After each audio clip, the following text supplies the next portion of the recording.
But I hope you're all well and you've had a really great week. I actually asked one of our Irish students to tell me, is there any good Irish phrase that I could use for this keynote? And he suggested what's the crack. So I hope everyone's well. And again, I'm really happy to be here with you all this afternoon as part of this second annual Student Voice Summit. So thanks again for having me, particularly thank you to Jeffrey and Oshin and Rhiannon as well. But essentially this keynote will hopefully be looking at how you guys as student reps can reflect upon better embedding inclusivity in your engagements and partnership activities. And hopefully in doing so, it will inform your kind of practice by illuminating some issues related to equality, diversity, and inclusion as well. Can I have the next slide, please, Jeffrey?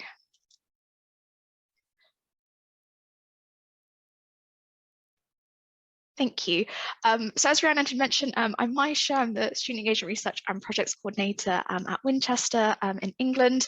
I'm also a part-time doctoral student, as Rhiannon had mentioned, and I always say that I like saying that more than I like doing it. But I also hold a number of kind of national roles within England, working with the Office for Students and Research England as well. Is it okay to get the next slide, Jeff? Thank you. So before we begin the keynote, I'd like to start with this slide before most of my presentations actually, just to kind of reiterate that there will be kind of discussions and my content will be focused on things like race and other protected characteristics. And I understand that these are sensitive issues to kind of discuss, but I definitely want this to feel like a safe space. I want this to be a learning community. So please don't be too worried about, you know, getting it wrong. And if you have anything that you want to disclose at the Q&A kind of section, as long as you're being respectful about it, you know, we should be good. But only disclose as much as you're comfortable in doing. You don't need to disclose anything if you don't need to. But I think the more that you can get involved in these types of topics, the more that you can get out of it. So it's always strongly recommended. And Chatham House rules apply. So whatever's said in the four walls of this Zoom meeting can definitely stay here. And we hope to switch off the recording during the Q&A after myself and Cam have delivered, you know, our presentations. Is it okay to get the next slide, Jeffrey? Thank you. So really just to kick things off, you might all have kind of heard this kind of phrase of all partnership is student engagement, but not all student engagement is partnership. And I think it's really important distinction to kind of highlight, because there are many ways in which you guys as reps, as well as staff members, can engage with students in relation to student engagement.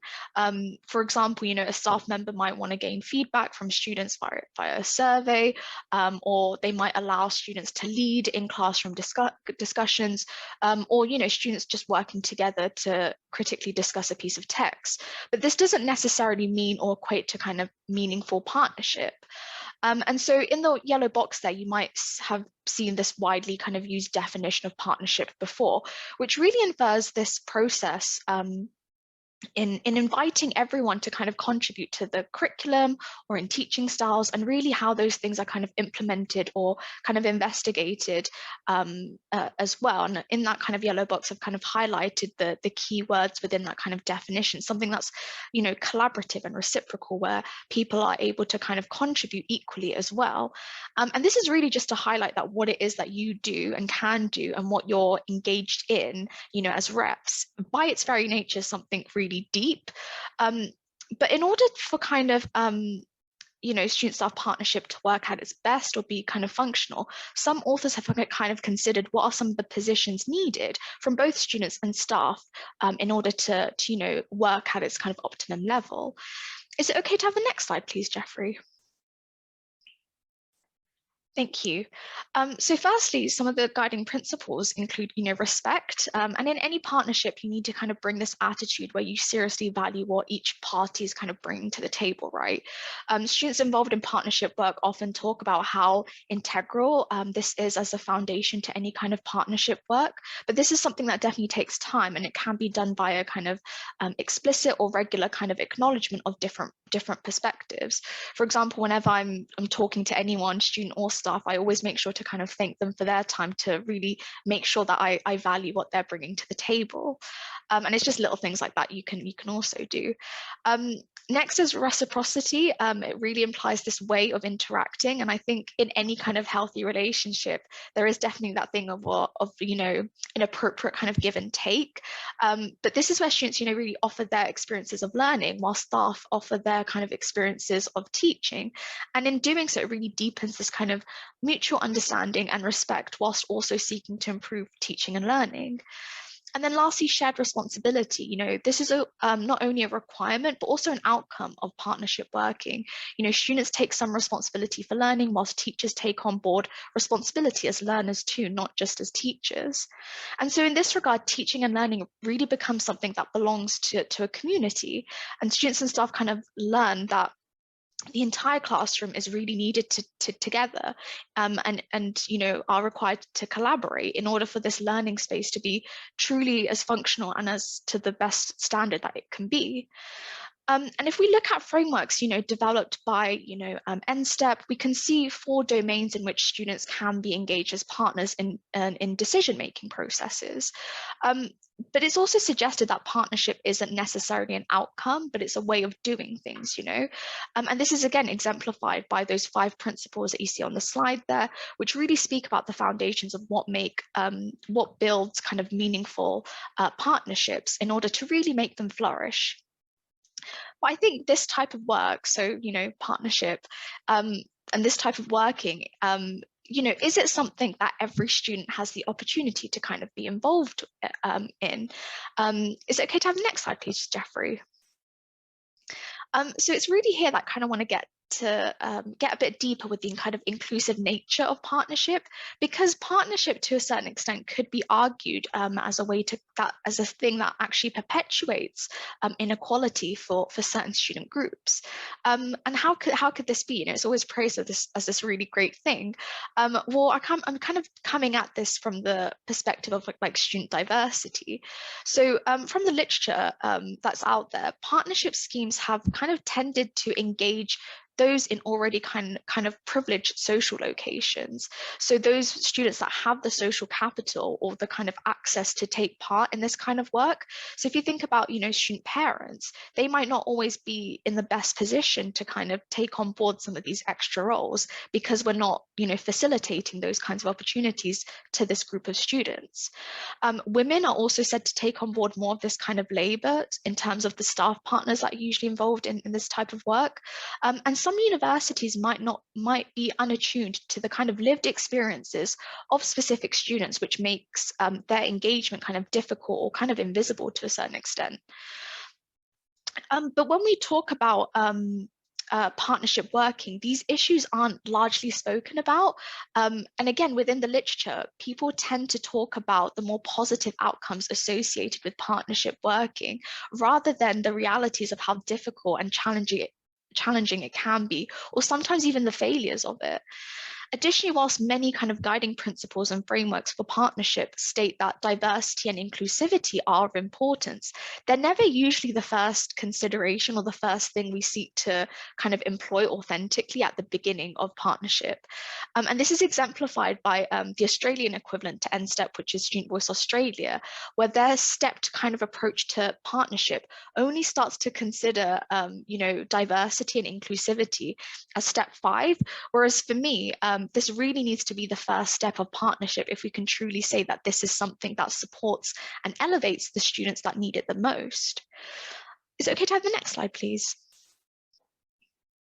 Thank you. So even though students and staff kind of working in partnership has been offered as a way to kind of dismantle some of the inequalities that we see in higher education, there are still challenges, as I mentioned, of this way of working, which could just perpetuate or keep those inequalities kind of alive.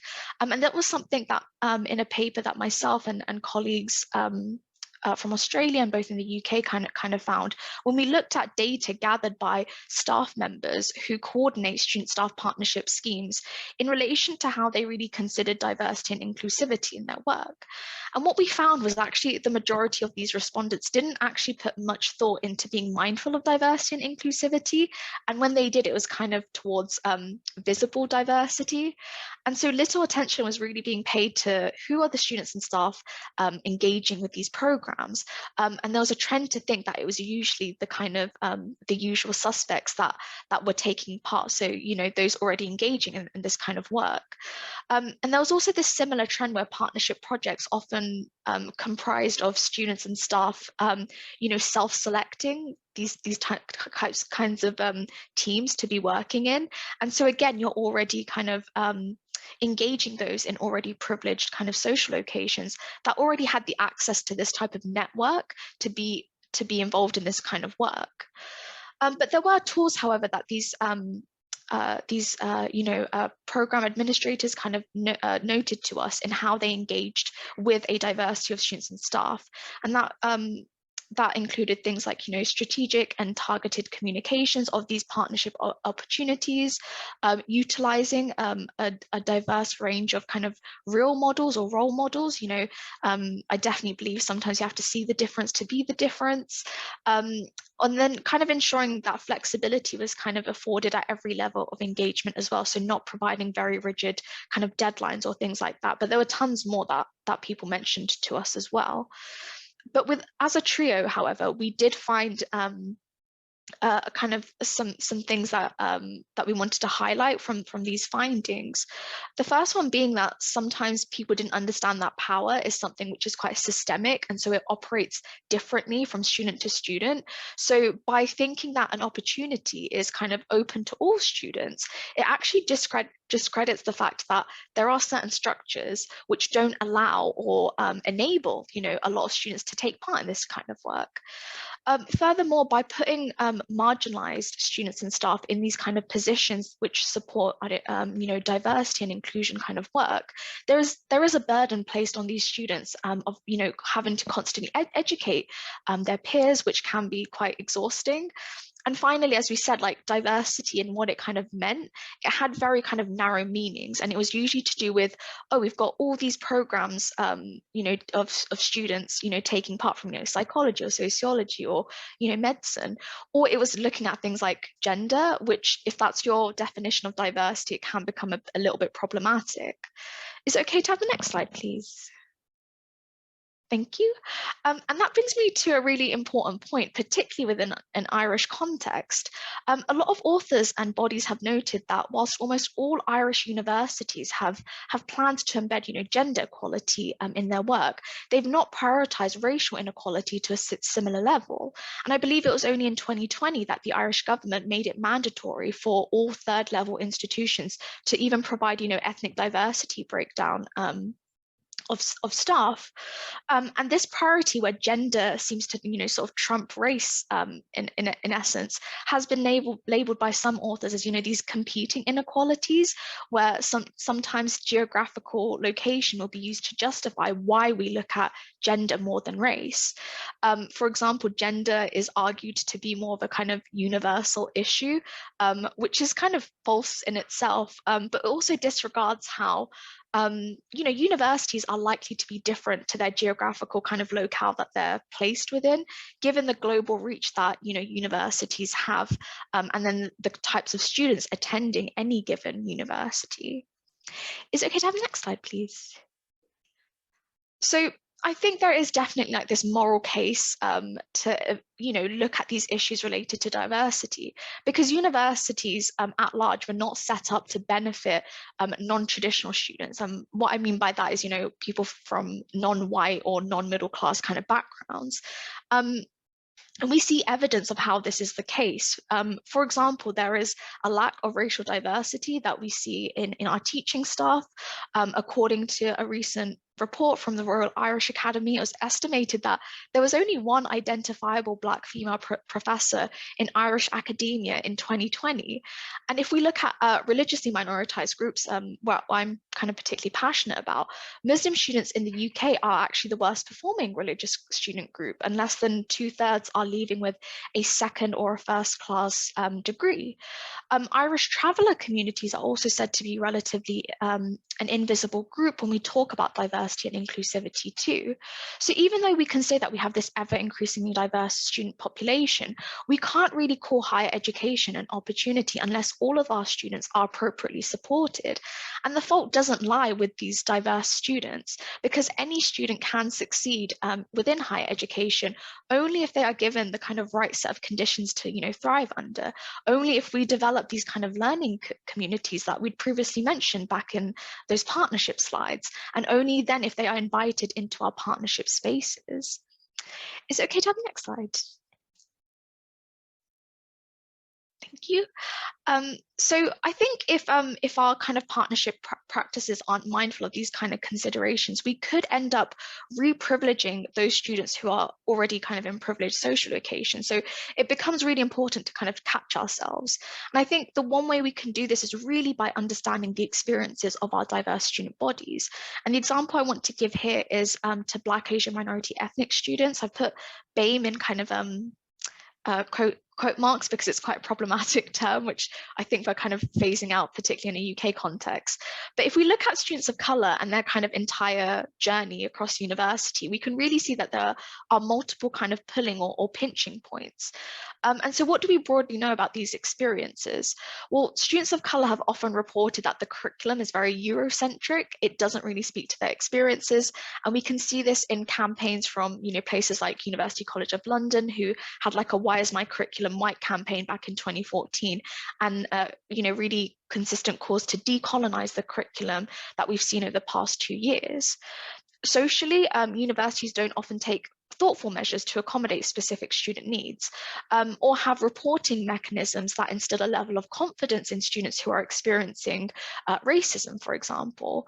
And then both of those things can result in negative kind of psychosocial consequences. So it really affects how students of colour can potentially see themselves succeeding, or even their kind of level of connectedness or belonging to the university in which they're supposed to call home, Is it okay to have the next slide, please? But it's not all doom and gloom.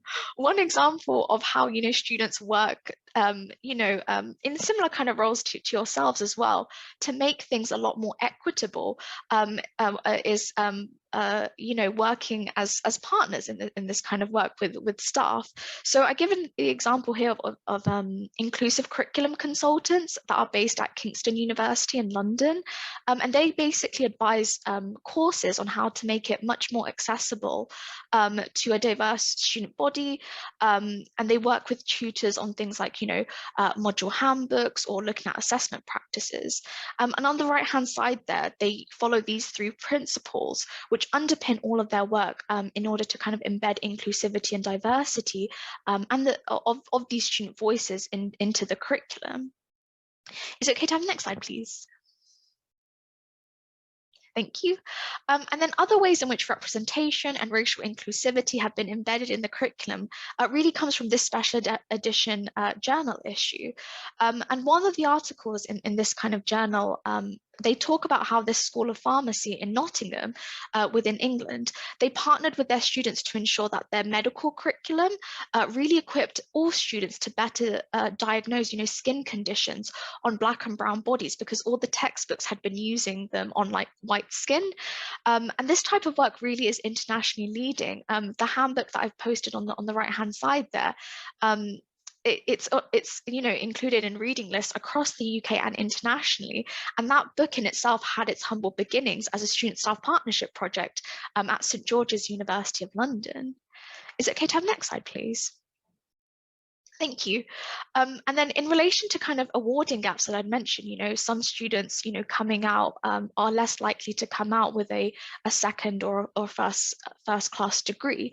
I actually led a student staff partnership project specifically looking at this issue from the perspective of our Asian students at Winchester, who are again commonly lumped under this kind of BAME acronym that we used to use quite a lot in the UK. And that's because, a lot of the literature, when we talk about students of color, it focuses issue at all, but data from the UK has consistently shown that Asian students actually report some of the lowest levels of academic satisfaction, and it's important to really be attuned to these kinds of nuances, particularly when we use catch-all terms to refer to anyone who's non-white. But on the next slide, I kind of report some of our the findings that are some of our Asian students were telling us about in terms of their learning and teaching experiences. And whilst generally a lot of students were quite positive about their relationships with lecturers and peers, Asian students were still being picked upon in class to give their opinions about diversity, only to then kind of have them, publicly discredited or made to feel like they were invalid by their lecturers. And whilst there was this kind of general awareness to academic support that they had available to them, such as, extensions or academic skills workshops, some students were actually quite reluctant to take them up because they didn't want the stigma associated with taking on board extra support, because they were worried about perpetuating a stereotype about, students of color, for example. And then students that had English as a second language struggled with the fact that there weren't any accommodations put in place for them to kind of support the need of having to translate between two different languages. And so they felt at a relative disadvantage to native English speaking students who had the same kind of deadline to submit an assignment. But on the next slide, we proposed some kind of recommendations. And again, these were co-created with some of the students who were involved in the project as well. So some of the things that can remedy those experiences, I'd kind of already mentioned on the previous slide, but we also suggested that the university could better facilitate, cultural or religious holidays that sat outside of the Christian calendar when it came to things like lectures and assignments, just so, if you were celebrating Eid or Diwali as Muslims or Sikhs, you didn't have to, you could celebrate without being, penalized essentially. And students who are studying creative degrees that we spoke to, they spoke about how hard it was to find actors of colour, particularly based in Hampshire, where we are in England. So I proposed some sort of fund for students to access, just so they didn't have to compromise on their kind of creative visions. But on the next slide, I offer some reflections from me and my student partner, Isabella. It looks like I'm the one graduating there, but actually Isabella was graduating that day. She'd just taken her robes off. But I do credit a lot of the success of the project to my student partners. I learned so much from them, but I also know how much this project meant to them. And Isabella and I actually wrote a paper about how impactful the project was, and on those two kind of excerpts on the screen there, she really states the importance of representation, both in the fact that the university had invested into looking at these diverse issues, but also the fact that as a staff partner, I also came from a racially minoritized background, so it felt a lot more comfortable. So my next slide is just the key takeaways that I would love to hit home, and hopefully I've not gone over time too much. But I kind of want to leave you with some thoughts before we go into Cam's presentation.